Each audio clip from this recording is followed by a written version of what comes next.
Hey, happy Wednesday. Today, I thought it was about time for another market update. So, going through data, not a whole lot of it. It won't be super in depth, um, but I want to touch on a couple things. So, we did talk about the rental market not too long ago. Rentals are still really in need and going quickly.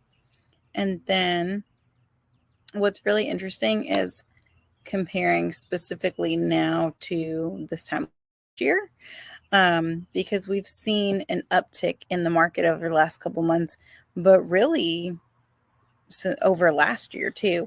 So, sorry, my eyes are all over the place. I'm looking at some stuff. Um, but the sold to list ratio is always really interesting to me because that tells me how close to list price things are selling. So in March and April, they both hovered around 96, 97%. But now we're up to 97.4%. So that means things are selling really close to list price. And it was almost exactly the same this time last year. We are seeing this, keep in mind, this is like the entire market.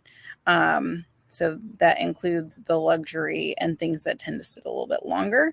So then with that, as it's high, that means we're also seeing multiple offers, which I've seen personally in my business. We're having quite a bit of multiple offers coming back. So keep that in mind. If you're looking to buy, if you see something you love, definitely don't wait. If you're looking to sell, there's a chance for multiple offers. It really depends on the property. Specifically, I'm seeing Hickson is really hot. Rossville, parts of Rossville are really hot. Ringgold's hot. East Brainerd always is. So those areas in particular, definitely pay attention and stay on your toes. Another thing that's really interesting is days on market, because days on market have plummeted as well. Back in March, we were at 47.4 as the average. Now, and this is from May still, 32.9. It was 47.4. Now we're down to 32.9. So it's coming down a lot. If you've been listed over a month and it's not a weird situation, I have one right now that has tenants in place, so that makes it a little bit harder to sell. But if you have just a typical listing that's been on the market over 30 days, it's not a luxury listing, it's in good condition. There's really not a reason that it shouldn't be sold. So that's good for sellers. Also, pros and cons for buyers. Nice thing is that encourages more sellers to come to market. So there is new inventory coming up all the time. Obviously, the negative is you really have to jump on it and you might be competing. Sorry, I don't like bugs or something I was hearing. Um,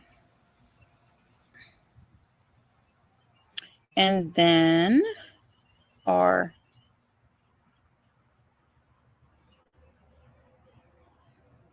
I completely lost my train of thought. It's also super sunny out here. So y'all bearing with me. Thank you. Um, the sold to list ratio, I think the biggest thing to point out is that we're up to the same as we were last year. But we had a dip over winter, which is normal.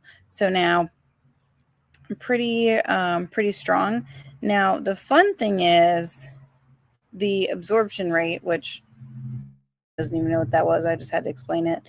The absorption rate is essentially if no new homes come to the market, how long do we have of inventory before there's no choices? So we're up over 2.5 months now. So that's really good. It means a ton of inventory has been coming to the market. But with that, the homes coming to market and the homes selling the graph is like this.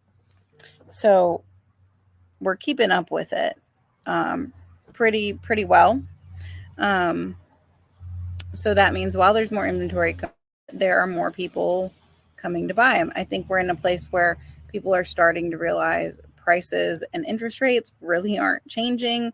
So if you're waiting for them to come down a whole lot, you may be waiting indefinitely. And that's brought more buyers to the market. But with that, it eases some of the worry of sellers too. We are in still what I would consider a pretty balanced market, maybe a little more seller friendly, but overall pretty balanced. Finally getting back to normal after COVID. So if you are in the market or you have any other questions, obviously let me know.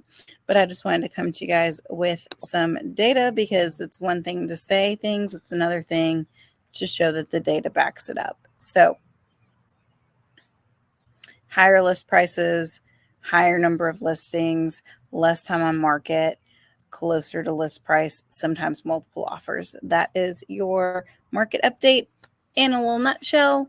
But again, everything is area specific, home specific, but just in my personal business right now, again, I'm seeing hotspots in Hickson, East Brainerd, obviously Signal, and then Ringgold and Rossville. So hope that helps. I'll see you guys next week.